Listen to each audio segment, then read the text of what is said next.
चलिए कि समझ आया यहाँ तक? क्या कोई दिक्कत है यहाँ तक?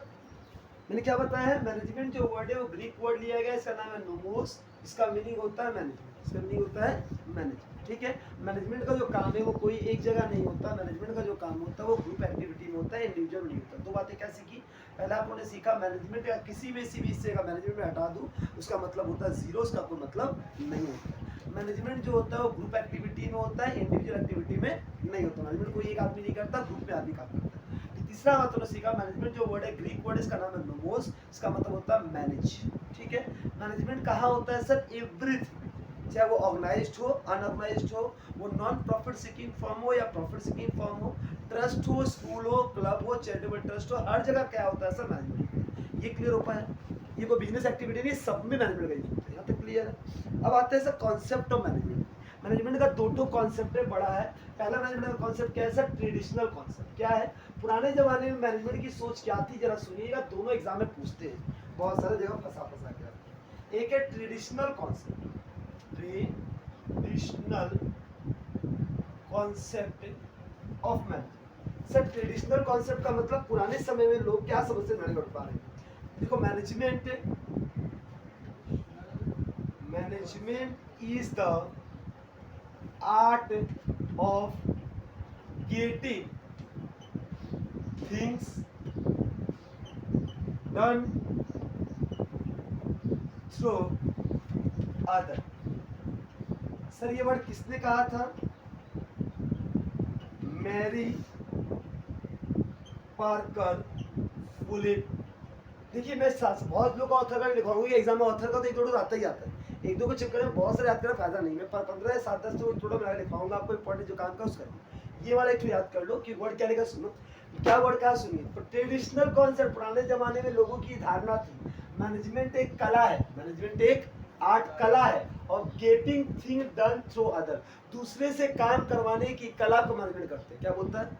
मैनेजमेंट एक कला है, जिस जो मैनेजर जो होता है, मैनेजमेंट कौन करता है? मैनेजर करता है।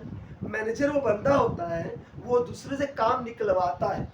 क्या मैनेजमेंट का डेफिनेशन इतना छोटा सा रह गया, और दूसरे से काम करवाने वाले को मैनेजमेंट बोलेंगे? सर ठेकेदार जो है वो मैनेजमेंट का काम करता है, हाँ वो लेबर लेकर आता है, मटेरियल लेकर आता है, सब कुछ लाके करवाता है। क्या मैनेजमेंट इतना छोटा काम है कि दूसरे काम करवाता है? काम कुछ और ही कर रहा है, ये कुछ कर ही नहीं रहा बेटा, सब कुछ यही कर रहा है, यही बताता है कितना मटेरियल लगेगा, ये बात लेबर को भी कंट्रोल, सारे लोग को कंट्रोल करने का काम जो होता है वो ये करता है। मैनेजमेंट का काम इतना आसान नहीं होता जितना आसान तुम लोग सोचते हैं। मैनेजमेंट का होता है, जब तुमको मैनेजर का पोस्ट दिया गया है तो रिस्पॉन्सिबिलिटी भी आपके साथ है। क्लास 11 में आप लोग 12 में आप लोग पढ़ेंगे 14 प्रिंसिपल ऑफ मैनेजमेंट का, हेनरी फ्यूल ने जो दिया है उसने बोला था दो वर्ड है, ऑथोरिटी एंड रिस्पॉन्सिबिलिटी। क्या? Authority and responsibility. Authority means power, responsibility दायित्व। किसी भी अगर ऑर्गेनाइजेशन में किसी को अगर ऑथोरिटी दे रहा है, पावर दे रहा है, तो उसके साथ साथ वो रिस्पॉन्सिबिलिटी के दायरे में दबाव है। अब उस कंपनी में बड़ा हो, कुछ अच्छा हो चाहे बुरा हो, उसके ऊपर लोग ब्लेम करेगा। कोई भी एम्प्लॉय गलत करेगा, क्या मालिक ओनर किसी एम्प्लॉय से मतलब रखेगा? वो मैनेजर को झाड़ेगा, क्योंकि मालिक उस एम्प्लॉय का मालिक कौन है? मैनेजर है। और सारे मैनेजर को कंट्रोल कौन करता है? टॉप मैनेजर, तो वो कंपनी सीईओ। मीटिंग के अंदर मैनेजर को झाड़ा जाता है कि आपके थ्रू ये कैसे गलत हो गया, आप तो थे, you are the expert on that work. If you are expert, you know each and every aspect very clearly, so you get the position of as a management। Management करने के लिए आपको कौन सा कोर्स करना पड़ता है? आपके कोर्स का नाम है, नाम सुना होगा आप लोगों ने, MBA, masters in business administration. If you got the degree of MBA, you are MBA, wow, it means that you are the manager of any multinational companies, means you have an authority, you have the power, you have anything to control. So control means you know the proper way of controlling the human resource, means labor controlling, you must know the material controlling, you must know the administrative thing, all the things you are controlling. So if you are a manager, it means that you are expertise, you are expert, you are strategy maker, you make some plan, you do all those work which are not anticipated by any other people. So you are the main boss of the concern, because owner are not engaged in a business, they are taking some time for earning some profit, they was taking a meeting, or all those, they are taking some strategical matter, they are taking about the some planning of the future forecasting, but controlling the controlling power is held in the hand of management. So management work is very high. So in this concept पुराने जमाने में जो लोगों की सोच थी वो सही थी गलत थी? गलत थी। क्या कॉन्सेप्ट था? उन्होंने बहुत ही नैरो कॉन्सेप्ट, कौन सा कॉन्सेप्ट दिया बेटा?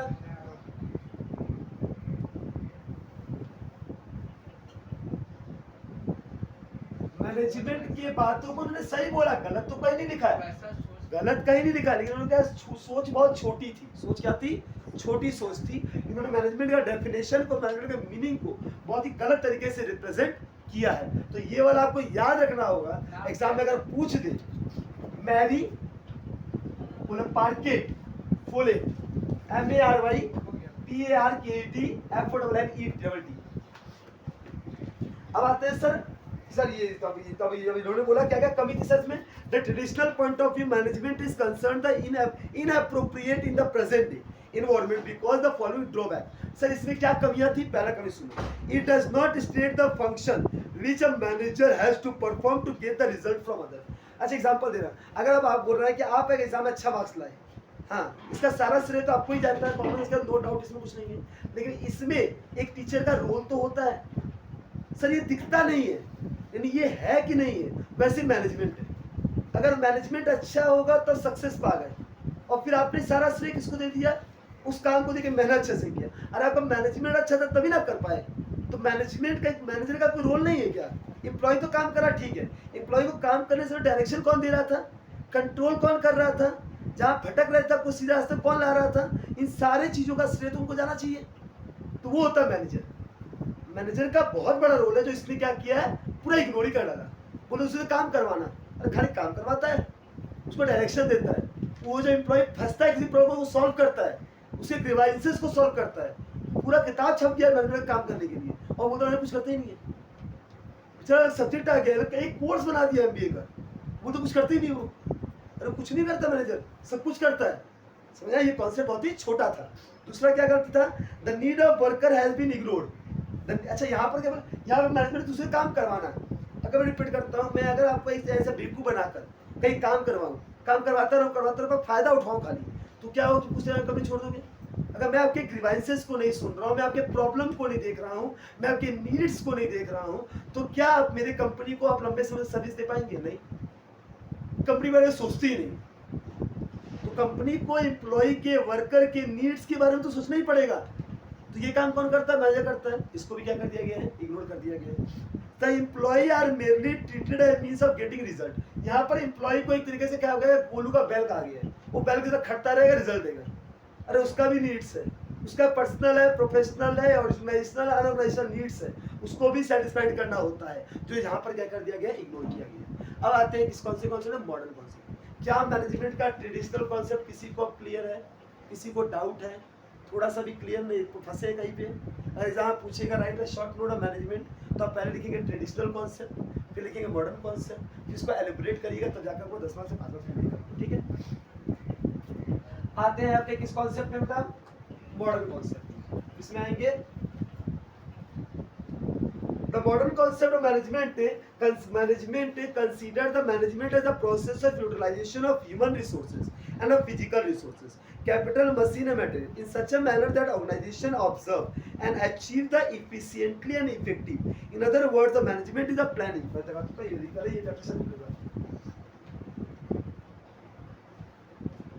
Management is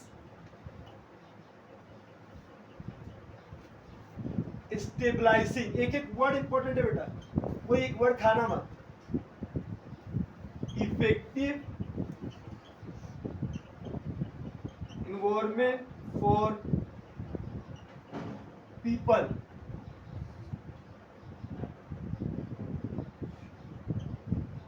ऑपरेटिंग इन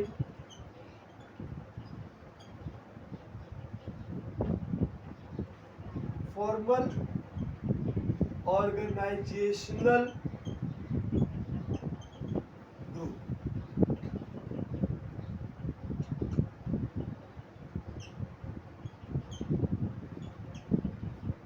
इसने डेफिनेशन दिया बोनार्ड ओडॉनल ने। क्या बोला जरा सुनिएगा। Management is stabilising, management stabilise इसलिए हुआ है एन इफेक्टिव इन्वायरमेंट, मतलब आपका इन्वायरमेंट एक इफेक्टिव बना सके, and for people operating in a formal organisation group.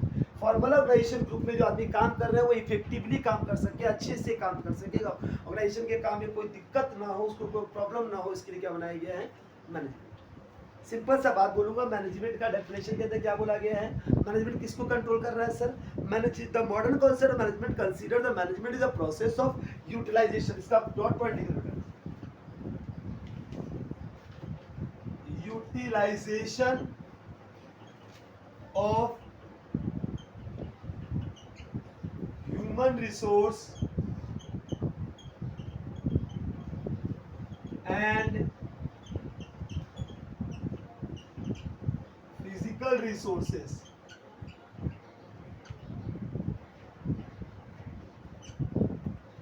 such as capital,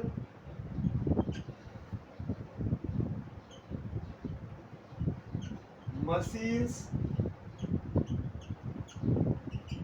materials, etc. क्या वर्ड बोला दोस्तों?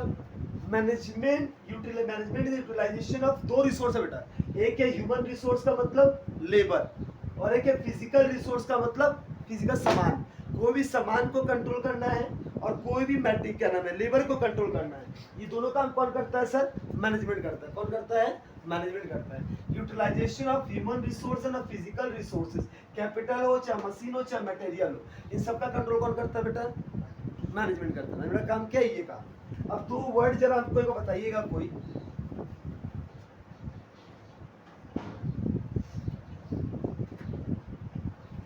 एक वर्ड है इफेक्टिव, एक वर्ड है इफिशिएंट। ये दो वर्ड को प्लीज मुझे एक्सप्लेन कर दीजिए, मुझे बहुत इंपॉर्टेंट है सर। इफेक्टिव वर्ड का मतलब क्या होता है और इफिशिएंट वर्ड का मतलब क्या होता है? इफेक्टिव वर्ड का मतलब होता है वो आदमी जो समय के अंदर काम पूरा कर दे। You are effective, it means that you minimum wastage of time, time का वेस्टेज नहीं होगा, आपका जो काम होगा जो समय के अंदर हो जाएगा। If I am saying that you are effective, it means that time saving, time saving, complete the work within given time। जितना समय आपको दिया गया था उतने समय के अंदर आप अपने काम को कंप्लीट कर दे रहे हैं, मतलब आप इफेक्टिव हैं। सिंपल सा कोई अगर आपसे पूछे सर इफेक्टिव का मतलब बताइए, बोलना टाइम सेविंग। सामने वाला अपना काम को इतना स्पीड में करता है, वो 5G के स्पीड में काम कर रहा है कि उसका काम समय के अंदर कंप्लीट हो जाता है। अगर आप बहुत स्पीड में काम करते हैं तो आप क्या है? इफेक्टिव। सर इफिशिएंट वर्ड का मतलब क्या होता है? Minimum wastage of resources. Sir minimum wastage of resources का मतलब होता है कि आपका वेस्टेज, आपकी बर्बादी कम करना, मतलब आपका कम समय के अंदर काम पूरा कर रहे हैं, तो ये क्या है? आप इफेक्टिव है। अगर आपसे गलतियां कम हो रही है, आपसे एरर कम हो रहे हैं, आपसे क्या नाम है होता है ना, क्या नाम है ये सब क्या है वो क्या नाम है मिनिमम वेस्टेज हो रहा है, मतलब नुकसान कम हो रहा है, क्योंकि रिसोर्सेज क्या है सर? लिमिटेड है, और ह्यूमन वांट्स क्या है? अनलिमिटेड है। हम सॉरी, मैं रिसोर्सेज को वेस्ट तो नहीं कर सकता। We know that our resources are very limited, so we are using the efficient manner, we are using the efficient manner. अगर याद रखिए बेटा, आपको अपने कंपनी में किस तरीके का लेबर चाहिए, किस तरीके का लोग चाहिए, किस तरीके का आदमी चाहिए, वो इफेक्टिव हो कि इफिशिएंट हो? सर दोनों है। दोनों होगा तो मेरा काम होगा। एग्जांपल देता हूँ, मान लो एग्जाम में पेपर लिखने बैठे, आप इफेक्टिव अगर नहीं है, अगर आप इफेक्टिव नहीं है, इसका मतलब आप बहुत अच्छे से लिखते, चलो आप इफिशिएंट है, लेकिन आपका हाथ बहुत स्लो है, क्या आप पूरा पेपर अटेंड कर पाइएगा? पेपर छूटेगा। आपको आता था, छूट गया, क्या मार्क्स मिलेगा उसका? तो मतलब है वो ऐसे इफेक्टिव होने का? अगर आप इफेक्टिव नहीं है, वैसे इफिशिएंट होने का मतलब है नहीं ना, बेकार होगा ना, कंप्लीट नहीं कर पाएंगे अपना वक्त। तो सर आपको इफेक्टिव होना पड़ेगा। इसीलिए बोला जाता है कि जब भी एग्जाम देने जाए उसके पहले 5-10 बार अपने आप को 3 घंटा बैठकर पेपर लिखने वाला स्किल बनाइए। इसलिए 2-3 बार टेस्ट लिया जाता है आप लोगों का कि आपको 3 घंटे के अंदर, 2.5 घंटे के अंदर या 2 घंटे के अंदर अपने हाथ को इतना स्पीड कर लीजिए कि एग्जाम सेंटर में जाकर आपका मुंह से ये ना निकले मेरा पेपर छूट गया। अगर आप 15 बार 10 बार टेस्ट दे चुके हैं, वो 3 घंटा या प्रॉपर 2 घंटा बैठ के 90 मार्क्स से सॉल्व करने आपको आदत हो चुका है, तो फिर तो छूटना नहीं चाहिए। उसको बोलते हैं प्रैक्टिस। तो ये प्रैक्टिस करने से आपका टाइम क्या होता है सर, सेव होगा, टाइम कम लगेगा। उसको बोलते हैं सर टाइम बच करके आपको लिखने का आदत और समय मालूम चल जाएगा कितना समय आपको किस क्वेश्चन में देना है। तो बोलते हैं इफेक्टिव। सर इफिशियंट का मतलब क्या होता है सर, मान लीजिए आप बहुत अच्छे हैं, बहुत स्पीड लिखते हैं, अच्छा लिखते हैं, इतना काटा कुटी लिखते हैं, इतना गलत लिखते हैं, इसका मतलब है उतना गलत लिखने का मतलब अगर इफिशिएंट ही नहीं है आप, आपका गलतियां बहुत ज्यादा हो रही है, तो वैसे इफेक्टिव होकर फायदा क्या है। तुम 2 घंटा में कभी सलटा दोती, नहीं गलतियां बहुत सारी की है, तो आपका मिनिमम वेस्टेज और इससे मतलब कम से कम वेस्टेज हो। क्योंकि अगर प्रोडक्शन आप करने जा रहे हैं, अच्छा आप बहुत तेज चलाते हैं, खाना बनाने घर में का तो पूरा आटा छीट दिया, ये कर दिया, बात कर दिया किचन को, क्या वैसे इफिशिएंट होने का कोई मतलब है, इफेक्टिव होने का मतलब है 10 मिनट करने का कि इतना आटा वेस्ट कर दी, सामान वेस्ट कर दी, खराब कर दी, जला दी, बेकार कर दी, तो वैसा लोगों को रखिएगा किचन में कि लॉस हो जाएगा उसका। तो आपका इफिशिएंट चाहिए कि मिनिमम वेस्टेज हो, जितना दरकार है तुम उतना ही बने, तुमसे ज़्यादा ना बने। तो इफिशिएंट और इफेक्टिव दोनों होना मेरे लिए मैंडेटरी है। सर अगर मैं खाली इफेक्टिव हूँ, इफिशिएंट नहीं हूँ, तो क्या नुकसान है। सर इफेक्टिव है तो समय के अंदर काम तो पूरा होगा, समय के अंदर काम तो पूरा होगा, नहीं वेस्टेज आपका ज़्यादा होगा। अगर सर मैं इफिशिएंट तो इफेक्टिव नहीं हूँ, सर वेस्टेज तो कम होगा, लेकिन आपका टास्क जो है वो समय के अंदर कंप्लीट नहीं हो पाएगा। सर मैं दोनों ही नहीं हूँ तो काम वो नहीं होगा और वेस्टेज ज़्यादा होगा। सर दोनों हूँ तो काम भी समय के अंदर होगा और मिनिमम वेस्टेज के साथ होगा। तो 4 केसेस आपसे पूछेगा कि सर इफेक्टिव है इफिशिएंट नहीं है तो क्या होगा, सर इफिशिएंट है इफेक्टिव नहीं है तो क्या होगा, सर दोनों नहीं है तो क्या होगा, दोनों है तो क्या होगा। आपको दोनों एक साथ नहीं बोला, दोनों के साथ एंड लगा देना। अगर इफेक्टिव है तो समय के अंदर काम तो पूरा हो जाएगा, इफिशिएंट है कि नहीं है तो वेस्टेज मिनिमम होगा, सर ये नहीं है वेस्टेज मिनिमम मैक्सिमम होगा, ज़्यादा वेस्टेज होगा, सर ये है अच्छा है तो मिनिमम वेस्टेज होगा, ये अगर नहीं है टाइम ज़्यादा लगेगा। सिंपल बात है बाबू, अगर ये है तो टाइम कम लगेगा, नहीं है तो टाइम ज़्यादा लगेगा। कोई दिक्कत है क्या। इफेक्टिव एंड इफिशिएंट के वर्ड वाला चीज़ आपको समझ आ गया, इसमें किसी को कोई दिक्कत है, समझ आया सबको। यहाँ किसी को प्रॉब्लम कोई है तो हमको क्लियर कर दीजिए। नहीं सर यहाँ तक तो इतना अच्छा चीज़ था, मज़ा आ गया, एकदम क्लियर, बहुत क्लियर। कोई थैंक यू। अब बढ़ते हैं अपने मेन कॉन्सेप्ट के आगे। चलिए बेटा नहीं कोई जरूरत नहीं बेटा, सब बना बनाया आपको मिल जाएगा, भड़बड़ा क्यों है। आपको मैंने क्या बोला अभी, जितना उतार पा रहे बोर्ड से उतार लीजिए, कोई दिक्कत नहीं है। नहीं उतार पा रहे जो बोर्ड में लिखा है वही मैं आपको दूंगा। फोटो वाला जरूर उतारना, ये समझना है, फोटो वाला जरूर उतारना, उसको मत मिस करना। क्या सर आप बोले आपने, पहले आपने बताया meaning and the nature and the principle में बता दिया आपने, आपको मैंने मीनिंग पढ़ा दिया आपको, मैंने आपको ट्रेडिशनल कॉन्सेप्ट का डेफिनेशन और मॉडर्न कॉन्सेप्ट का डेफिनेशन बता दिया आपको, फिर मैंने आपको इफेक्टिवनेस एंड इफिशिएंटी वर्ड का मतलब समझा दिया। अब आते हैं सर सबसे इंपॉर्टेंट एग्जाम आपको लिखने हैं, कैरेक्टरिस्टिक्स। एक वर्ड याद रखना बेटा, कैरेक्टरिस्टिक्स बोले कोई एग्जाम में या फीचर्स बोले, बच्चे में मैंने बहुत सारा तकलीफ देखा है, वो हमेशा फीचर्स कैरेक्टरिस्टिक्स इंपॉर्टेंस सिग्निफिकेंस से फंसता है। कभी मत फंसना बेटा, चाहे कैरेक्टरिस्टिक्स बोले चाहे फीचर बोले, दोनों के मतलब एक है। कैरेक्टरिस्टिक्स को हिंदी बोलते हैं विशेषता, फीचर्स को बोलते हैं सर इसके बारे में फीचर बताते हैं विशेषता, दोनों का हिंदी मतलब एक ही होता है। इंग्लिश में 2 टर्म दिया हुआ है लेकिन दोनों में कोई अंतर नहीं है, चाहे कैरेक्टरिस्टिक्स बोले चाहे फीचर्स बोले, दोनों में एक ही चीज लिखना है आपको, ठीक है। सर क्या इसकी विशेषता है सर इसका विशेषता और इंपॉर्टेंस में या तो इसका एडवांटेज में क्या डिफरेंस है। सर कैरेक्टरिस्टिक में सब कुछ पकड़ेगा, इसकी अच्छी बातें भी बुरी बातें भी, और एडवांटेजेस में हम केवल अच्छी बात करेगा और डिसएडवांटेज में खाली बुरी बात करेगा। मतलब यहाँ पर हम इसकी सारे बातें, अगर मैं बोला भाई तुम्हारा कैरेक्टरिस्टिक बता दो, तुम अपना अच्छी बात को बताओगे, बुरी बात सब बता, तुम अपने बारे में सब कुछ बता दो, वो कैरेक्टरिस्टिक्स होता है। और जहाँ मैं तुमसे बोला तुम्हारा एडवांटेजेस क्या है, तुम अपना अच्छा बताओ, तुमसे फायदा क्या क्या होता है, तुम्हारा एडवांटेज बताया, तुम्हें बुराइयाँ क्या क्या है तो उन्हें बुराइयाँ बताओगे, तो वो डिसएडवांटेज, वो लिमिटेशन। क्लियर है। फीचर्स में सब आता है, याद रहेगा। फीचर्स अगर समझ में आ गया आपको तो इससे आप ब्रेक कर सकते हैं एडवांटेज, तो ये अच्छे समझ लो। सर सबसे पहला वर्ड क्या है सर, मैनेजमेंट यूनिवर्सलिटी है। क्या है सर, यूनिवर्सलिटी क्या होता है, मैनेजमेंट यूनिवर्सलिटी है, इसका मतलब ये होता है कि मैनेजमेंट का जो काम है, हाँ वो कोई ऐसा नहीं कि इंडिया का मैनेजमेंट अलग है अमेरिका का अलग है, यूनिवर्सलिटी मतलब पूरे यूनिवर्स में एप्लीकेबल। मैनेजमेंट का काम अगर आपने कोर्स कहीं से भी पढ़ा हो, चाहे आप इंडिया से पढ़े हो, चाहे ऑक्सफोर्ड यूनिवर्सिटी से पढ़े हो, चाहे कहीं से पढ़े हो, आप पूरे वर्ल्ड में कहीं भी रह के बिजनेस कर सकते हैं। You are a good business if you are completing your MBA from any university, but ये चालू पूजा से मत कर लेना भैया, जिसको खाली डिग्री देना मतलब हो, मतलब अच्छे से पढ़ के किए हो, मतलब होता है ना इग्नू विग्नू से कर लिए साइड कोर्स से, तब नहीं माना जाएगा कि वो उसका काम में पढ़ाता ही कुछ नहीं है।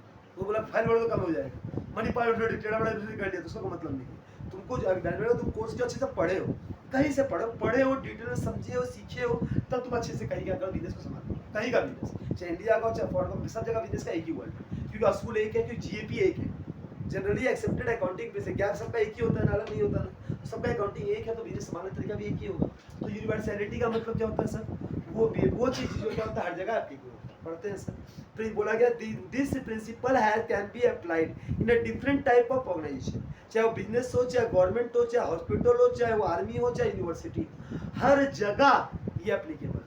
मैनेजमेंट का काम केवल बिजनेस के लिए नहीं है, हर जगह मैनेजमेंट का काम एप्लीकेबल। सर दूसरा पॉइंट क्या है, डायनेमिक है, क्या है, डायमेनिज्म है और फ्लेक्सिबिलिटी है सर। सर ये रिजिड नहीं है, फ्लेक्सिबिलिटी का मतलब होता है कि सर ये बदलता परिवर्तनशील है। अगर बोला सर डायनेमिज्म है, मतलब डायनेमिज्म इसका जो दायरा है ना बहुत बड़ा, ये अपने आप को परिवर्तनशील करता है। जैसे एग्जांपल लेता हूँ, आज बिजनेस आज से नहीं चलता रहा बेटा, 15th सेंचुरी से बिजनेस चलता रहा, बहुत पुराने जमाने से बिजनेस करते हैं। क्या उनके बिजनेस करने का तरीका और अभी के तरीके में अंतर हुआ कि नहीं हुआ? पहले के लोग कैश में ट्रांजेक्शन करते थे, फिर धीरे धीरे मॉडर्नाइजेशन आ गया, हाँ लोग मॉडर्न हो गए, अभी ऑनलाइन सब करने लगे। अब तो छोटे से छोटे बिजनेस में देखो आपके बारकोड रखा है, सब रखा है, क्योंकि अगर नहीं रखेगा नहीं चलेगा। अगर आप बिजनेस के परिवर्तन के साथ साथ अपने आप को अगर परिवर्तन नहीं कर रहे हैं, आप पुराने ट्रेडिशनल में अपने को जमा के बैठेंगे वैसे ही करेंगे, आप बिजनेस से आउट हो जाएंगे। बिजनेस किसी का सगा नहीं है, बिजनेस वर्ल्ड किसी का सगा नहीं है। अगर आप अपने मार्केट के बदलने के साथ साथ अपने को बदल रहे हैं, तो आप लंबा समय तक चलेंगे। और जहां अपने आप को आप रखें नहीं हम इसी ट्रेडिशनल वे से चलेंगे, मार्केट गायब हो जाएगी। क्योंकि आपके जैसा लाखों कंप्यूटर मार्केट में आया, आपको कम्पीट करना है, आपको जिद नहीं करना है, कि जिद में तुम चली जाओगी तो वो बचा भी नहीं पाएगा। तो आपको क्या करना है बेटा, डायनेमिक और फ्लेक्सिबल। जो बिजनेस प्रिंसिपल है मैनेजमेंट है, ये अपने आप को बदलता रहता है, ये अपने आप को क्या कर परिवर्तनशील रखता है, हर एक चीज को देखता है कि आपको जरूरत है बदलाव की, बदल देगा, ये अभी बदलने की जरूरत है बदल देगा। जहां वो देखेगा जरूरत है बदलने का, तुरंत वो क्या कर देगा, अपने आप को बदल देगा। याद रहेगा, इसका शॉर्टकट क्या पढ़ना है बेटा, this principle can be modified to suit different situation and all kind changes in the business world. Business world को भी चेंजेस होगा, वो क्या करेगा, उसको एक्सेप्ट करेगा। क्या करेगा, एक्सेप्ट। थर्ड पॉइंट क्या बेटा,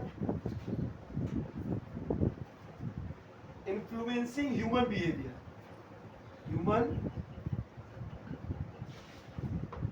इन्फ्लुएंसिंग ह्यूमन बिहेवियर का मतलब क्या होता है सर, ये ह्यूमन बिहेवियर को इन्फ्लुएंस करेगा।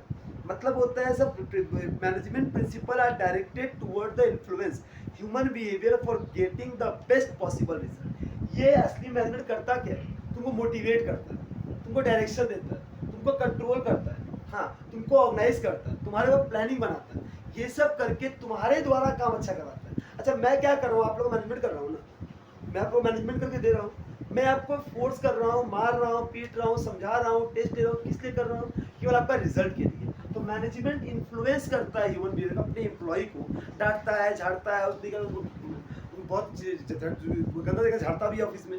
क्यों झाड़ता है, उसका मेन गोल क्या है सर, एंड रिजल्ट है कि आपका रिपोर्ट सही आना चाहिए, पहले जो आपसे गलतियां जो हो रही गलती दोबारा रिपीट ना हो आपसे, वो उसका मेन मकसद है। वो आपसे पर्सनल कोई खुन्नस नहीं खा रहा, कंपनी का मालिक से आपका कोई रिलेशन था नहीं, वो ऑर्गेनाइजेशनल रिलेशन है। मेरा आपसे कोई ज़्यादा रिलेशन नहीं, स्टूडेंट टीचर का ही रिलेशन।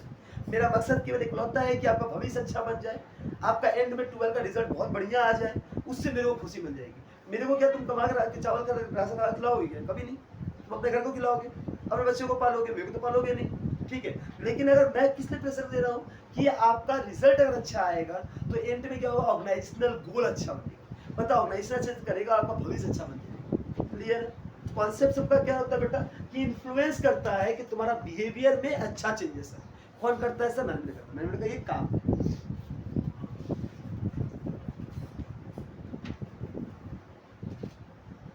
सर कंटीजेंट है ये, मतलब दे आर कंटीजेंट और dependent on the prevailing situation.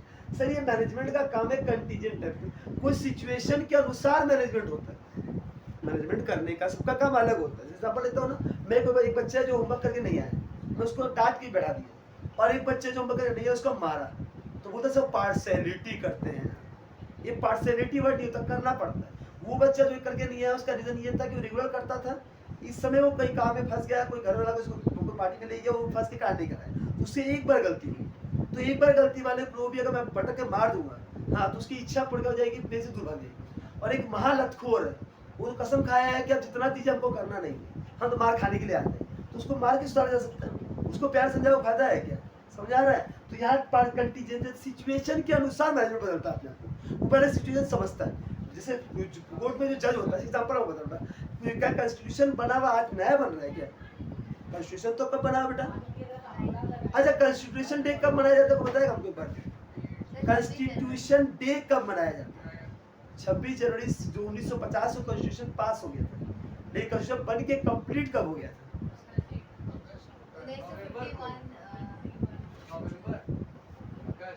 26 नवंबर को कॉन्स्टिट्यूशन बन के कंप्लीट हुआ था, इसीलिए हर साल 26 नवंबर को कॉन्स्टिट्यूशन डे मनाया जाता है। याद रखिएगा, ये बहुत पूछा हुआ है तो सर ये बिजनेस स्टडी पूछ, हाँ बिजनेस स्टडी में पूछा था कॉन्स्टिट्यूशन, हाँ तो बिजनेस स्टडी में क्वेश्चन पूछा हुआ है, कॉन्स्टिट्यूशन डे कब मनाया जाता है, ये बिजनेस से रिलेटेड है इसलिए टर्म पूछा हुआ है, इसलिए मुझे याद आया, पेपर में देखा तो पता है, फ्रीक्वेंटली नहीं पूछा, कभी एक साल पूछ लिया था।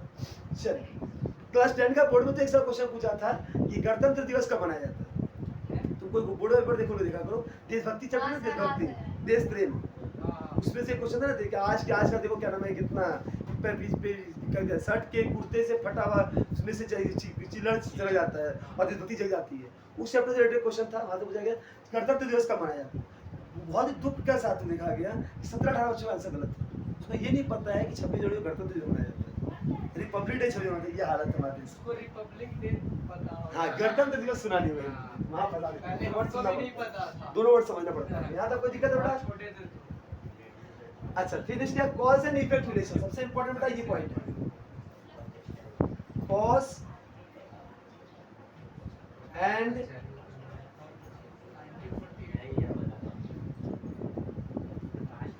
Sir cause and effect relation का मतलब क्या होता है, सर मैनेजमेंट आपको बताता है कि सर ये कारण है तो इसका प्रभाव ये होगा, इसका इफेक्ट क्या होगा डिपेंड करता है उसके कॉज के ऊपर। Sir principal of management indicate cause and effect relationship between two or more variables. This principle are used to solve different managerial problems with the help of observation, analysis and experiences. इससे बेटा वो अपना खुद का observation करता है, analyse करता है और अपने एक्सपीरियंस के अनुसार बताता है कि ये तकलीफ है आपको तो उसका प्रभाव ये हो। सिंपल सा बात है, ये एक्सपर्टीज पे डिपेंड करता है। मैनेजमेंट का जो वर्क होता है वो एक्सपर्टीज, जितना पुराना पका आम होगा हाँ उतना खतरनाक उसका मैनेजमेंट होगा, मतलब जितने बूढ़े होंगे जितना उम्रदार होंगे उसका फ्लेक्सिबिलिटी उतना अच्छा होगा।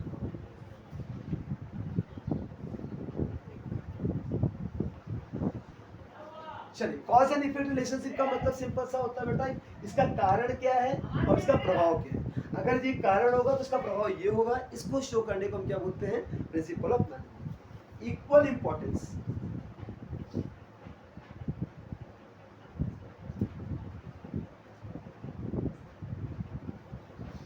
All the principle of management are equal important, सारे प्रिंसिपल ऑफ मैनेजमेंट क्या होता है, इक्वल इंपॉर्टेंट होता है। इक्वल इंपॉर्टेंट मतलब पूरा ऑल प्रिंसिपल ऑफ मैनेजमेंट जितना बताएंगे प्रिंसिपल है आपको सबका इंपॉर्टेंट इक्वल है, हर एक चीज का वेटेज एक समान है। सर ये ज्यादा जरूरी है कम जरूरी है ऐसा कुछ नहीं, डाउट है यहाँ तक क्लियर तो बढ़िया। एग्जाम में आपको 1 2 3 4 5 6 पॉइंट बताया गया ना, एग्जाम में केवल आपको क्या रखना है 4, एग्जाम में आपका 4 मार्क्स से क्वेश्चन है तो 4 मार्क पॉइंट आपको कम से कम याद रख के लिखने पड़ेंगे, याद रहेगा। ये सबसे आसान और सबसे सिंपल मैंने 6 पॉइंट लिखा, किताब में 16-18 पॉइंट लिखा, लेकिन आप लोग इन्हीं 6 पॉइंट को लिखिए। यहाँ तक अगर किसी को दिक्कत नहीं है तो मैं आगे बढ़ जाऊँ, बढ़ जाऊँ। अब अगला क्वेश्चन क्या है, सर कैरेक्टरिस्टिक तो बता दिए, अब बताइए नीड, सब मैनेजमेंट का जरूरत क्यों है आपको, अगर मैनेजमेंट नहीं होगा, need for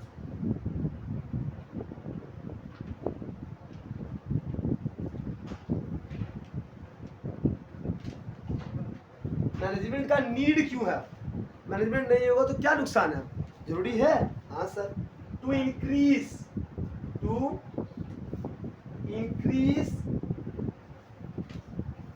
efficiency, If you want to increase your efficiency, you must require a principle of management.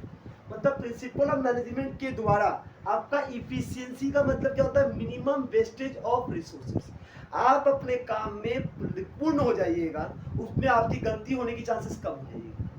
अगर आप प्रिंसिपल ऑफ मैनेजमेंट को फॉलो कर रहे हैं, आप प्रिंसिपल को फॉलो करके काम कर रहे हैं, तो आप अपने काम में एक्सपर्ट कहलाएंगे। आपसे गलती होने की चांस, बोले यार गलती नहीं हो, गलती सबसे हो सकता है। धरती में इंसान हो, भगवान कोई नहीं, गलती हमसे भी हो सकती है। लेकिन अच्छा एग्जांपल, आप पढ़ बिजनेस एग्जाम दे रहे हो, मैं दे रहा हूँ, दोनों में गलती चांस किससे ज़्यादा है? आपका कि मेरा? आपका गलती चांस ज़्यादा है ना, कि आप तो अभी सीख रहे हैं। गलती आप एक बार, मैं पिछले 10 साल से पढ़ा रहा हूँ, तो मेरे से गलतियाँ तो कम ही होगी। मिनिमम क्या चांस है गलत होने का? हाँ गलती हो सकती है, तो चाहे मेरे दिमाग से स्किप हो सकती है, लेकिन मैं जितना स्किप करूँगा आप जितना स्किप करेंगे तो अंतर है ना। आपका पूरा स्किप है और मेरे से कुछ स्किप होगा, तो मेरे में आप में तो अंतर पड़ेगा ही पड़ेगा। टीचर स्टूडेंट फर्क पड़ेगा। तो क्या बोला गया? मैनेजमेंट का काम लंबे समय तक कर रहे हैं, अगर मैनेजमेंट में है, तो आपका क्या होगा सर? इफिशियंसी बढ़ेगा। हर सब अभी मैंने पढ़ा है, अगर दोबारा बार मैं फिर से रिविजन कराऊंगा तब और अच्छे सीखिएगा। तीसरा चौथा पांचवें सर इतनी बार समझ गया कि वो रट चुके हैं, आपके बोले से मेरे को वर्ड याद आ जा रहा है। इसका मतलब तुम इफिशियंट हो चुके हो, तुम्हें अब इफिशियंसी और इंक्रीज करने की जरूरत नहीं है, कि तुम उसको अच्छे से समझ चुके हो। क्लियर? दूसरा क्या है sir?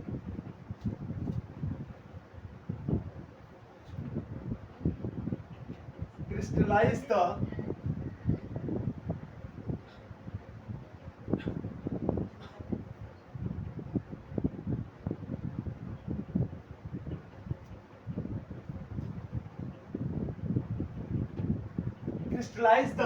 True nature of management. Simple सा बात बोला जा रहा है कि sir in the absence of principle it would not have been possible to develop a scientific and organized body of knowledge in the management. Simple as knowledge and understanding of the principle and concept of management make it easier to describe and analyze the true nature of management.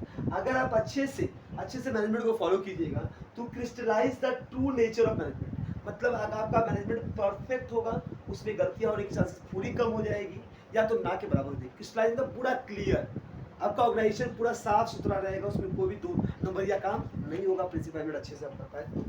To train management, to train managers. Sir principle madam को इसलिए चाहिए कि अब मेरे जो manager हो वो train हो, हाँ वो पूरे सीखे हुए हो, उनसे गलतियां ना हो, वो बार बार गलतियां दोहराए नहीं। इसके लिए हमको क्या करना पड़ता है? प्रिंसिपल मैडम को ध्यान में रखना पड़ता है। to improve research। आप अपने रिसर्च को इम्प्रूव करते हैं। आप मान लीजिए प्रिंसिपल को फॉलो करते जा रहे हैं, तो आप अपने जीवन में कुछ नया चीज सीखेंगे, कुछ और उसके डेप्थ में जाएंगे, कुछ नया क्रिएट करेंगे, कुछ नया चीज को ऑब्जर्व करेंगे। इससे क्या होगा? आपका क्या होगा? रिसर्च आपका इम्प्रूव हो जाएगा। To attain social goal, to attain social goals. आप अपने सोशल गोल को, सामाजिक जो आपका लक्ष्य है उसको प्राप्त कर सकते हैं, मतलब समाज के प्रति आपको जो दायित्व है उसको आप पूरा कर पाएंगे, उसमें गलती आपसे नहीं। To clarify thinking, to clarify thinking, आपकी सोच पूरी क्लियर होगी, आपको करना क्या है, आप कंफ्यूज नहीं होंगे। अगर प्रिंसिपल मैनेजमेंट को अगर फॉलो कर रहे हैं तो आप कंफ्यूज नहीं हो, मुझे करना क्या है। आपको पहले से दायित्व दिया गया, प्रिंसिपल मैनेजमेंट बता देता है कि आपको करना क्या है और कैसे करना है। वो पता होने के बाद आप कंफ्यूज नहीं होंगे, आपको क्या कहाँ करना है, क्या करना है, कैसे करना है, क्यों करना है, ये सब नहीं होगा। आपको अपने काम में लगे रहेंगे। पहले तो गोल तय करना होता है ना, गोल तय कर चुके नहीं तो हम यहाँ फंसेंगे नहीं, मुझे करना है, ये करूँ वो करूँ, क्या सपना करूँ। 10 का लोग कंफ्यूज बहुत सारा होता है कि मैं साइंस ग्रुप कॉमर्स लेंगे, इनको समझ नहीं आ रहा। तुम 10 का एग्जाम दे चुका, तो वो 2-3 महीने समय दिया, किस लिए दिया? सोचने के लिए। जल्दी सोच, नहीं खाना बोल दिया, दोस्त बोल दिया, वहाँ नहीं, ये बेवकूफी वाला काम है। तुमने अपने अंदर झाँका ही नहीं कि मेरे को क्या अच्छा लगता है। मेरा दोस्त लिया तो हमको कॉमर्स में आ जाना है, मेरा दोस्त बोला तो हमको साइंस चल जाना है, मेरा दोस्त है तो आर्ट्स। अरे दोस्त पढ़ाएगा तुमको, दोस्त पास कराएगा, पास तुमको करना है। तुम्हारा दिलचस्पी अगर उसमें नहीं है तो तुम्हारा लाइफ बर्बाद हो गया, फिर तुम बैक करेगा 2 साल, दोस्त कहाँ जाएगा पाएगा तुमसे। सिंपल बात है, आप अपने आप को एनालाइज कीजिए कि आपका क्या स्ट्रेंथ है और क्या वीकनेस है। ये चीजें सिखाएगा कौन आपको? मैनेजमेंट। कि अपने स्ट्रेंथ को, स्वैट पढ़ाया था ना एक बार हम कभी, SWOT पढ़े थे कोई? स्वॉट एनालिसिस क्या पढ़ाया था? स्ट्रेंथ, वीकनेस, अपॉर्चुनिटी और थ्रेट, इसको बोलते हैं स्वॉट एनालिसिस। क्या बोलते हैं? कभी भी कोई भी अगर ऑर्गेनाइजेशन जो होता है वो ये चीज देखता है कि उसका स्ट्रेंथ कितना है, क्या चीज स्ट्रेंथ, उसका मजबूती पक्ष क्या है, ये चीज मेरा मजबूत है, इससे आगे कोई नहीं, मतलब इसमें हम बेस्ट है। और ये बात याद रखना, भगवान ने ना सबको स्वॉट दे के भेजे हैं। हर इंसान में एक ऐसा स्ट्रेंथ है ना कि उससे अच्छा कोई नहीं कर सकता, बस आपको वो पहचानना है। अपने कुछ सालों में, 10 साल के कैरियर में, 20 साल के कैरियर में, या अपनी क्लास अभी तक के कैरियर में, आप बस अपने मजबूती पक्ष को पहचानिए कि ये पक्ष में मेरे को कोई हरा नहीं सकता। इसमें जो चीज आपको अच्छा होता है, इसको क्या बोलते हैं? इसको बोलते हैं आपका चॉइस, अब होता है आपका दिलचस्पी। हम लोग बोलते हैं सर स्ट्रेंथ पहचानो कैसे? बस वो याद रखो बेटा, जो खाली समय में तुम करना चाहती हो वो तुम्हारा स्ट्रेंथ है। जिस खाली समय तुमको लगता है कि हम ये करें, यहाँ मजा आता है, वो आपका स्ट्रेंथ। मेरा स्ट्रेंथ तो सीधा कॉमर्स की बात है, मैथ है। जब खाली बैठे हमको मन करता है मैथ खोल बैठा है, वो अच्छा लगता है, ये मेरा स्ट्रेंथ है। स्ट्रेंथ मतलब ये मेरे मजबूत पक्ष है, यहाँ मुझे कोई पटकनी नहीं दे सकता, इतना भरोसा मुझे अपने अपने कैलकुलेशन पार्ट। क्लियर है? दूसरा था वीकनेस, अपने वीकनेस को पहचानना। वीकनेस से मुंह मत मोड़िए, ये वीकनेस है इसको दूर रहने दो, नहीं। वीकनेस, दुनिया याद रखना, दुनिया जब भी तुम सक्सेस पाओगे ना, तुम्हारे वीकनेस के पीछे दुनिया पड़ेगी, वो तुम्हारे वीकनेस को ही खदेड़ेगी।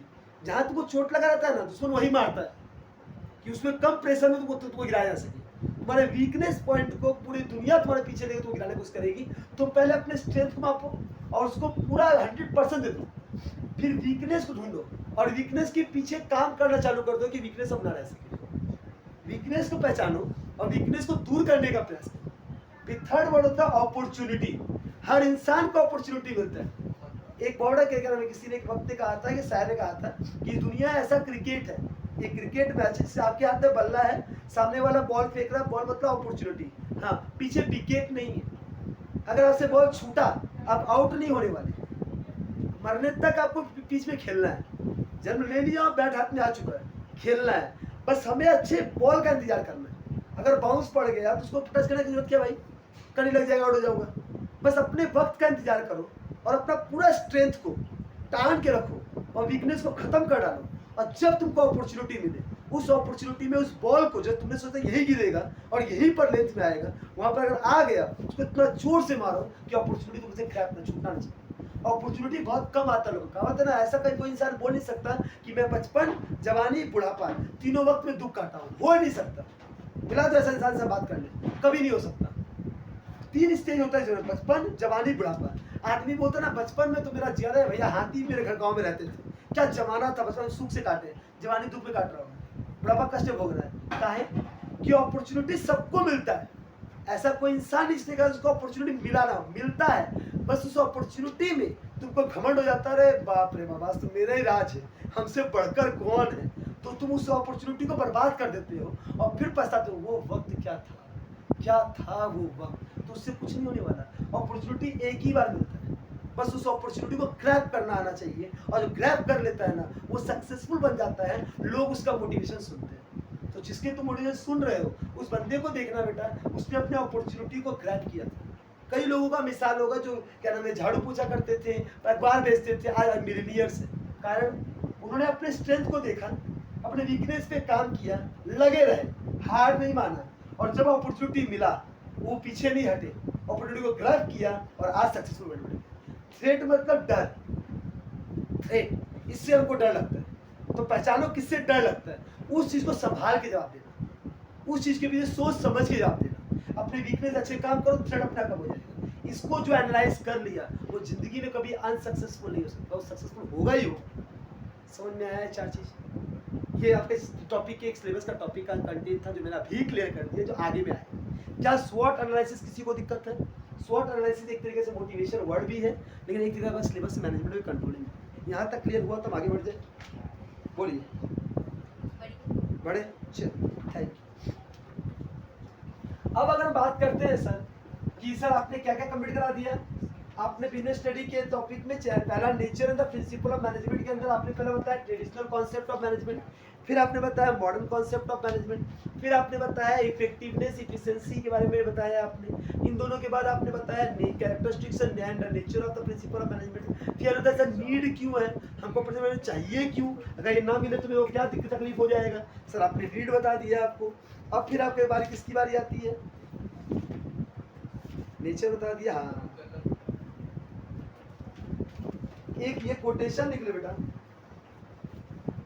जैसे अकाउंट्स का वैसे ये भी है, management is both science and an art. याद रहेगा सर, मैनेजमेंट विज्ञान भी है और मैनेजमेंट कला भी है।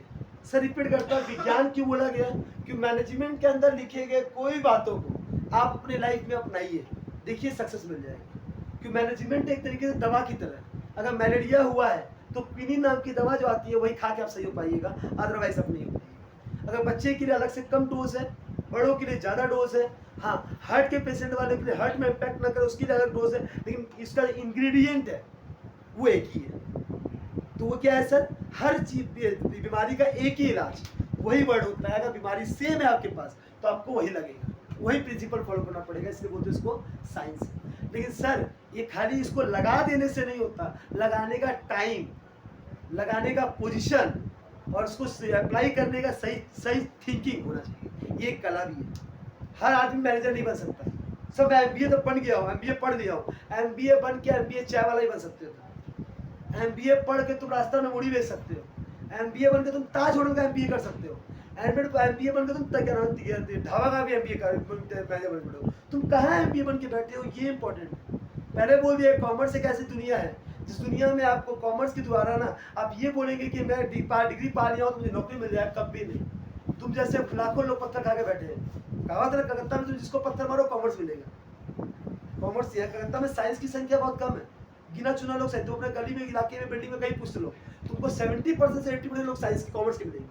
10 या 15% लोग होते हैं जो कुछ ना कुछ साइंस पढ़ लेते हैं या कुछ ना कुछ लोग आर्ट्स कर लेते हैं, अदरवाइज सब तुमको कॉमर्स का मिलेगा। जब इतने सारे कॉमर्स के बैठे हुए बंदे हैं वो बैठे काहे को हैं, तुमने बोला सर बेरोजगारी बढ़े है सर, इकोनॉमी से अनएम्प्लॉयमेंट, ये सबसे बड़ा बेवकूफ़ी वाला शब्द है। मैं आज तक इकोनॉमिक्स के इस शब्द के साथ मेरा लड़ाई रहता है कि अनएम्प्लॉयमेंट वर्ड ही गलत है, बेरोजगारी वर्ड है ही नहीं। हमको ऐसे इंसान से मिला तो जो बेरोजगार हो, जिसके पास काम ना हो, मिलाओ ना, हमको तो मिले नहीं आज तक। किताब में लिखा इतना लोग बेरोजगार है, नेता लोगों का जब इलेक्शन आता तो चिल्लाना होता है इतना बेरोजगारी कम नहीं किया। अरे हमको दिखा था बेरोजगार आदमी, हमको एक इंसान से मिलाओ जो काम ना करता। काम तो सभी करता है, काम तो सभी कर रहा है, काम कौन नहीं कर रहा है, तो बेरोजगार कौन हुआ? बेरोजगार वर्ड ही गलत है। अगर आपने अपना एजुकेशन सही से नहीं लिया है, अगर आपने अपनी पढ़ाई सही से नहीं की है, तब आपको काम नहीं मिल रहा, क्योंकि अपॉर्चुनिटी तो सब जगह है। कितनी कंपनियां नहीं खुली हुई है, कौन इंटरव्यू नहीं ले रहा है।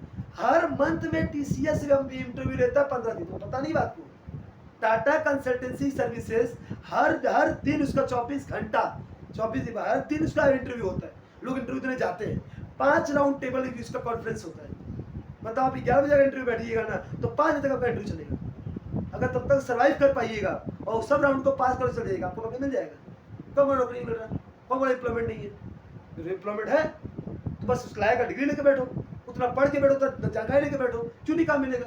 हमको आता कुछ नहीं है और हमको टिका ना काम चाहिए और सैलरी भी हम बोलेंगे 20,000 से ऊपर। कंपनी को तुम क्या दोगे पता नहीं, हमको चाहिए 20,000। कंपनी को हम कुछ नहीं देंगे, वो तो कंपनी समझे, हमको 20 से ऊपर चाहिए, ये डिमांड है। You are a fresher but you demanded 20,000 and more, बोलो उधर 40,000। आता क्या है, कुछ नहीं, वो सीखेंगे, कंपनी तुमको सिखाएगा भी 40,000 सैलरी देगा। ऐसे लोग ना अनएम्प्लॉयड घूम रहे हैं, समझा रहा है। अगर आप में टैलेंट है, आपके पास डिग्री है और नॉलेज है, डिग्री नहीं, अच्छा मतलब तुम्हारा डिग्री का MBA का बत्ती डालेगा, उसको तुम्हारा डिग्री से क्या मतलब है। तुम्हारा नॉलेज अगर अच्छा है, तुम मैनेजमेंट कर सकते हो, तब ना तुमको रखेगा। और तुम मैनेजमेंट अच्छे करके दिखाओ, डिग्री का तेल लेने। यहाँ हमको बताओ PW वाला जो फिजिक्स वाला है वो कौन सा IIT किया है, कौन सा बड़ा, क्या आज कहाँ पहुँच गया वो। फिजिक्स के कितने IITian है जो टॉप रैंकर 1 होंगे, वो भी उतना नहीं कमा चुके होंगे जितना फिजिक्स वाला ये कमा रहे हैं। किस लिए, उसका नॉलेज है, वो अपने कला को एक्सप्लॉइट कर दिया, उतना अच्छे से क्लियर कर समझा पाया, उतना कोई समझा पाया। ये क्रिएटिविटी है। आप में बस नॉलेज होना चाहिए। अगर आप में नॉलेज है, आप आसमान तक पहुंच जाइएगा। बहुत लोग बोलते हैं कि ऑर्गेनाइजेशन वर्ल्ड में, इस वर्ल्ड में आपको इंग्लिश अच्छा आना चाहिए। अगर आपको इंग्लिश नहीं आता तो आपको नौकरी नहीं मिलने वाला।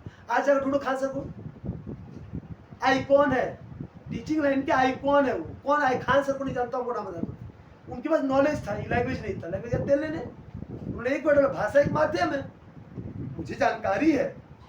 कोई आकर को टक्कर देते, केबीसी में बैठे हैं 15-20-30 साल समझ देता तो क्वेश्चन खत्म नहीं हो रहा, कैसे याद होगी? वो ऑप्शन ही नहीं दे रहे कि उसको आता चलो, वो क्वेश्चन खत्म कर रहा है। इनका ऑप्शन आने से पहले इसका आंसर क्लियर है, ये श्योर है, वो पढ़े हुए हैं, वो पूरा नॉलेजेबल आदमी है, उसका दिमाग में सब बढ़ा हुआ है। अगर आप में कला है, नॉलेज है, तो कोई आपको पीछे नहीं हटा सकता। सिंपल बात, बहुत guarantee का। कोई पीछे कर ही नहीं सकता आपको। तो ये वर्ड गलत है कि बिजनेस वर्ल्ड में आपको नौकरी, आपकी क्या होना चाहिए? कला। इसलिए पहला वर्ड बोला गया। मैनेजमेंट केवल साइंस पे आधारित नहीं है। किताब के 20 किताब को पढ़ के एग्जाम में पास हो जाने से आप मैनेजमेंट नहीं बन जाइएगा, आप मैनेजर नहीं बन जाइएगा। 20 किताब को पढ़ के उसको अप्लाई करने का तरीका आना चाहिए। 20 किताब को पढ़कर आपको उसको अप्लाई करने का तरीका आ गया तो आप क्या करेंगे? You are good manager. अगर अप्लाई नहीं करना आता है तो आप मैनेजर नहीं। क्लियर हुआ? किताबों की बातों को रियल लाइफ में कर पाए तो मैनेजर है। खाली किताबों तक रह गए आप किस बातों को पढ़ाने के लिए, उसको प्रैक्टिकल नहीं कर पाए।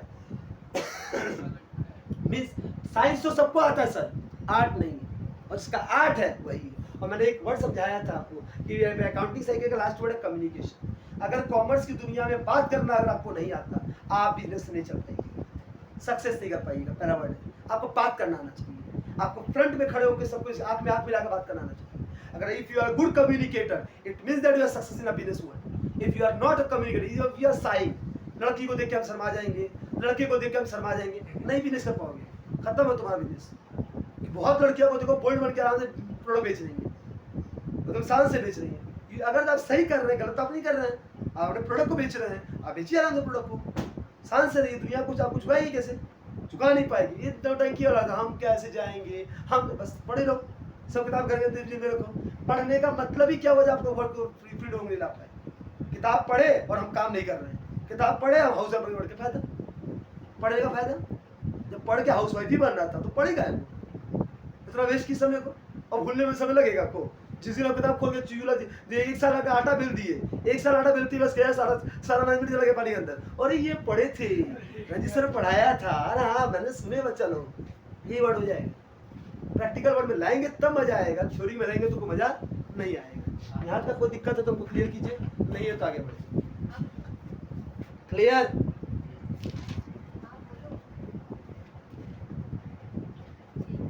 अब सबसे इंपॉर्टेंट वर्ड है बेटा लेवल ऑफ मैनेजमेंट। फटाफट लिखो सब कोई, level of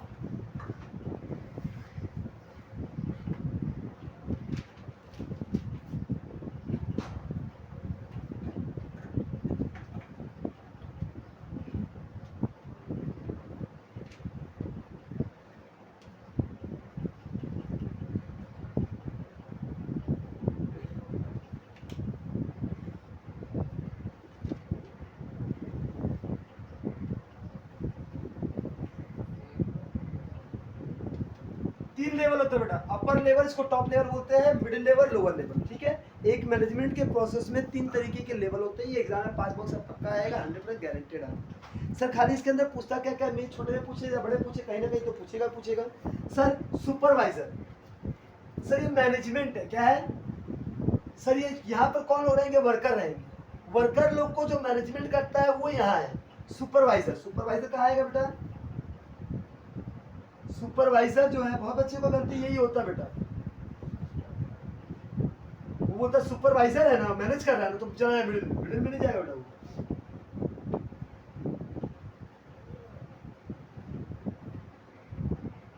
superintendent, foreman, section officer, clerk, सब डिपार्टमेंट एग्जीक्यूटिव, ये लोग कौन होता है बेटा? They all are known as lower level management. मतलब लोअर लेवल को, एम्प्लॉय को, वर्कर्स को, ऑर्गेनाइजेशन के कोई भी लोगों को कंट्रोल करने का काम कौन करता है सर? मैनेजमेंट का काम कौन करता है? Lower level. मिडिल में कौन आता है सर? सारे मैनेजर्स आते हैं, सब प्रोडक्शन मैनेजर, एडमिनिस्ट्रेटिव मैनेजर, हाँ कंट्रोलर मैनेजर, जनरल मैनेजर, सब मैनेजर कहाँ आता है बेटा, इसके अंदर आता है। Purchase manager, sales manager, PM मतलब purchase manager, sales manager, marketing manager, executive officer, plant superintendent, division head, departmental head, सब कहाँ आता है बेटा, मिडिल लेवल। लोअर में कौन आता है, board of director, BOD, chairman, general manager, president, vice president, chief, CEO, CFO, CEO का full form chief executive officer, जो होता है ना, जो मेन जो कंपनी का सीईओ है, कंपनी का असली बॉस यही होता है। सीएफओ कौन होता है, ये इसका पिता होता है, पैसा खा लेता है। चीफ फाइनेंस ऑफिसर, ये सीए होता है। कंपनी में जो सीए पॉइंट होता है वो होता है चीफ फाइनेंस ऑफिसर। और जो कंपनी में सीएस होता है ना, सीएस कंपनी सेक्रेटरी, वो होता है सीईओ, चीफ एग्जीक्यूटिव ऑफिसर। एक कंपनी में दो चीजें अपॉइंट चाहिए होता है, एक जो पैसे का हिसाब करेगा वो होता है सीए, जो ऑडिटिंग का काम करता है। ये इंटरनल आदमी है जो कंपनी का पूरा अकाउंटिंग करता है। ये इंडिपेंडेंट ऑडिटर तो आता है चेक करने के लिए, वो बात कौन करेगा उससे, एक सीए दूसरे से बात करेगा, क्या प्रॉब्लम हो रहा है, बताइए क्या दिक्कत हो रहा है, क्या गलत किया हम लोगों ने, बताइए, इसको सॉल्व कर देगा। ये बात है जो सीएफ होता है। फाइनेंस का कोई प्रॉब्लम हो तो कंपनी क्या बोलती है, सीएफओ के पास जाइए, हम कंपनी का सीएफओ, जब बोलते हैं कंपनी का सीएफओ है, बोला सही सीएफओ का होता है, धंधा लग गया बेटा, अब सीख लो। कंपनी में बहुत सारा पोस्ट होता है, एक होता है चेयरमैन, चेयरपर्सन जो होता है जो पूरे मैनेजमेंट का एक दायित्व लेके बैठा है। एक होता है डायरेक्टर, कंपनी का डायरेक्टिंग, किसको डायरेक्ट क्या करना है, कैसे करना है वो बताता है, ठीक है। फिर होता है सब बीओडी, बोर्ड ऑफ डायरेक्टर, फिर होता है सीईओ, सीएफओ, ये प्रमोटर, ये लोग कौन होता है, सब टॉप मैनेजमेंट। इसका काम क्या बेटा, इनका काम है केवल स्ट्रैटेजी बनाना, प्लानिंग बनना, क्या करना, स्ट्रैटेजी एंड प्लानिंग। ये फ्यूचर का सोचता है, क्या सोचता है, ये क्या करता है, टेकल करता है।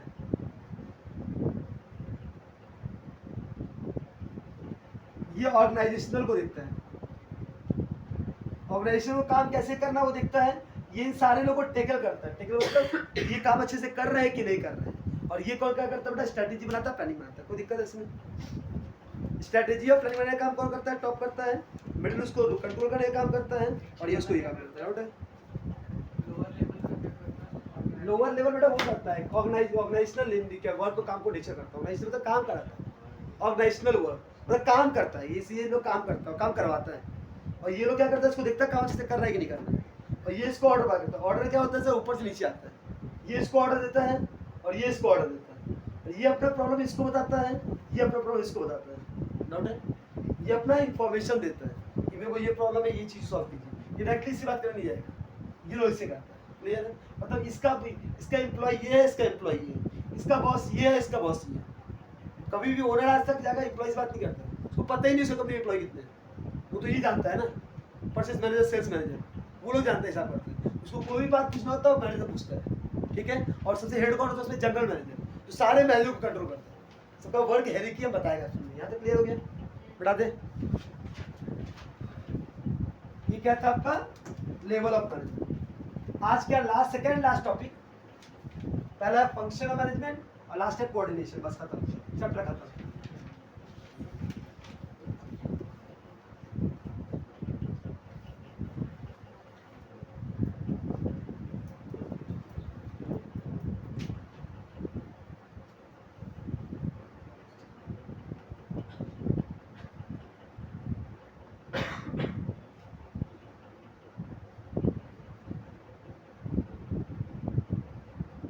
एक बार स्पेलिंग देख लेना बेटा, लूथर गुलिक है, क्या है, लूथर गुलिक। स्पेलिंग चेक करें एग्जाम में कुछ। ये पॉड स्क्रैप है, क्या बेटा, पॉड स्क्रैप। पक्का एग्जाम में आएगा कि पॉड स्क्रैप के बाद PODSC, planning, organising, staffing, directing, staffing, controlling, क्या चीज होता है, इसी के बाद की हो ये गुलिक। हां गुलिक का कौन सा, थैंक यू। गुलिक नहीं हो, गुलिक हो, ठीक है। अच्छा वर्ड सुनिए बेटा, लूथर गुलिक ने पॉड स्क्रैप के बारे में बताया था। क्या बताया था, पॉड स्क्रैप। एग्जाम में बहुत बार आप लोग आया है, इसका नाम को लिख दो क्या,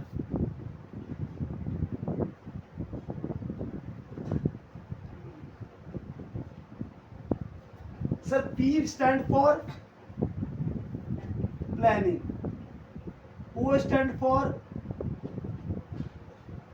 organising, D stand for directing, S stand for staffing, CO stand for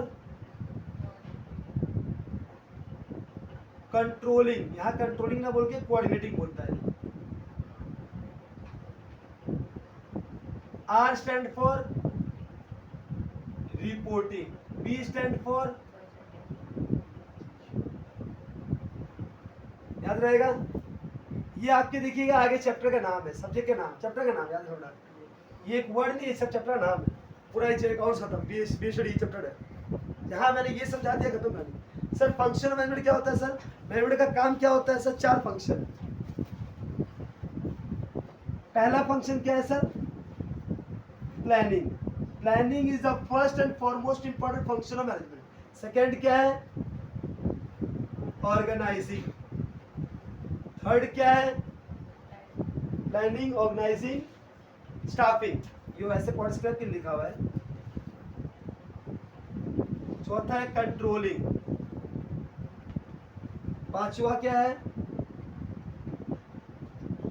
directing. Directing फिर कंट्रोलिंग, डायरेक्टिंग एंड कंट्रोलिंग।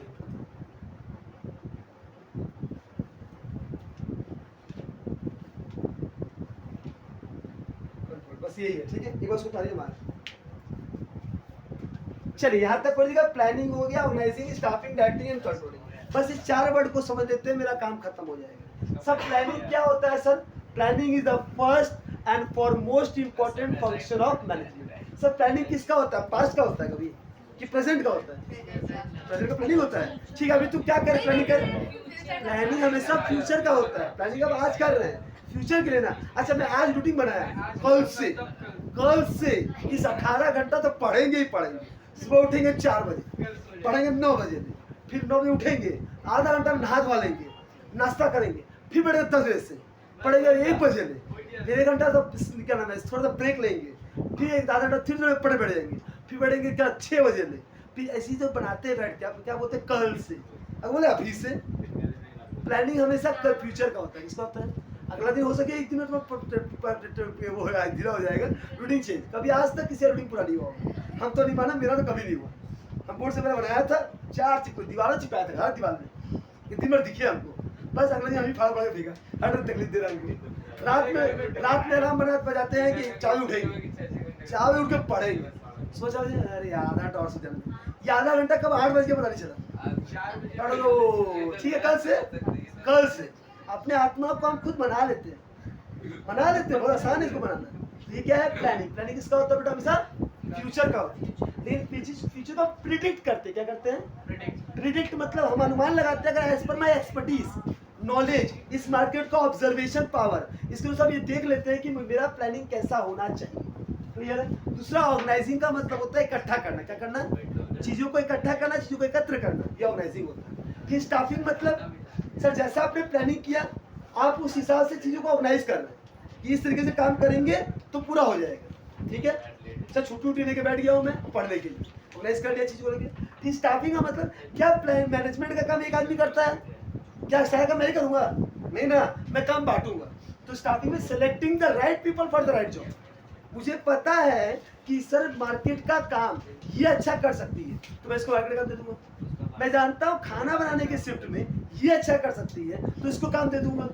मैं जानता हूँ कि सामान मार्केट से ले आने में या ये सामान को बाहर से कोऑर्डिनेट करते हैं, लोगों को बुलाने में, लोगों को भीड़ इकट्ठा करने में तुम लोग अच्छा कर सकते हो, तुम लोगों को दे दूंगा।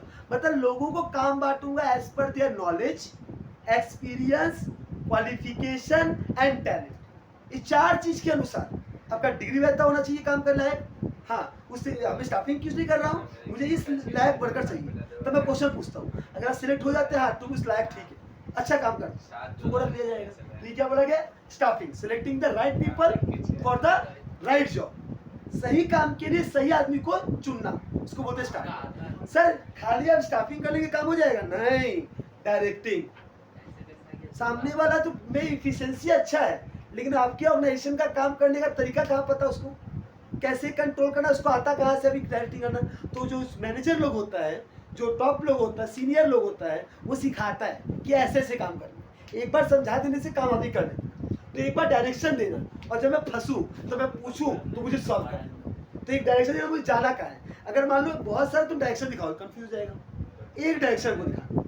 फिर कंट्रोलिंग, सर डायरेक्शन दिखा के छोड़ मत देना बेटा, एम्प्लॉय कभी काम करना नहीं चाहता, उसको सैलरी ज़्यादा चाहिए, काम नहीं चाहिए।